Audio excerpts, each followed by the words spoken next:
Saw the most insane clip the other day when I was doom scrolling, and it was from one of those like red pill manosphere podcasts.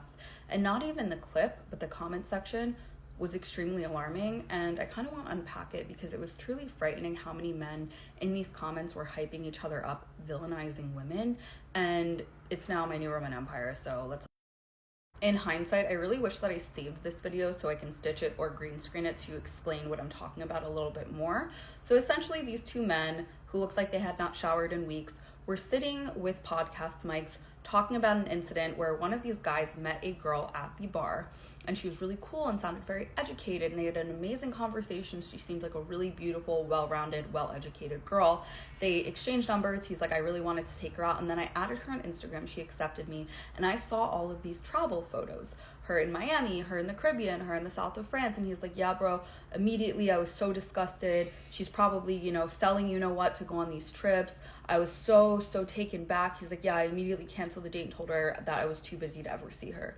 And they're hyping each other up. And then I looked at the comment section, and all of these men were like, yeah, I had a similar experience. I met a girl on a dating app, and she seemed super cool. And then I added her on Instagram, and I was so disgusted that I unfollowed her and never spoke to her again. And these comments had thousands of likes and thousands of men agreeing with it and hyping each other up to villainize women. They were saying that the biggest red flag in dating is women who have travel photos on Instagram.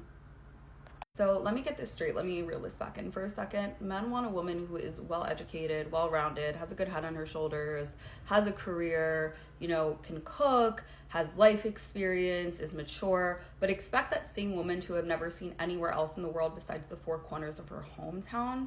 Got it. All this tells me is that these men are highly narcissistic and want a woman who is very impressionable and very easy to manipulate. They claim to want a woman who is well educated and sophisticated and amazing and beautiful, but they don't actually want that. They want a woman who is easy to manipulate so that whatever they provide for her, aka the bare minimum, is enough, and she doesn't question that.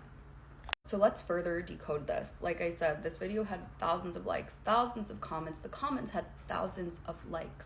So this tells me that there are thousands, if not millions of men out there who want a woman that they could take, who's easily impressionable, easily manipulated, that they could just glide through life providing her with subpar experiences and a mediocre life, because that's all that they have to offer.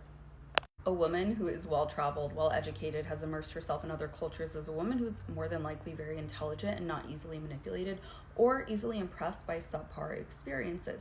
So the easiest thing for these types of men to do is try to make her shrink herself and villainize her so they can get what they want, because again, they don't have what it takes to offer her the things that she can already offer herself. These types of men are so jealous and so intimidated by women, and it's crazy to me. And to nobody's shock at all, it's mostly American westernized men who are agreeing with these sentiments. As a woman who is pretty well traveled, I have never given it much thought until recently that a lot of men actually think that way. And honestly, I think it's maybe God's way of protecting me from being easily manipulated and being in subpar experiences and having subpar relationships.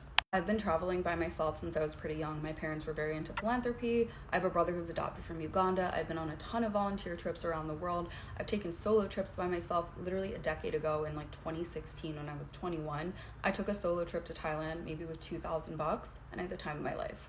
Some closing thoughts and advice to girls who are young in their early 20s. If you have the time, the flexibility, if you have a remote job, save up your money, travel, immerse yourself in other cultures, because it will save you from a lot of subpar men, loser men, and low quality experiences.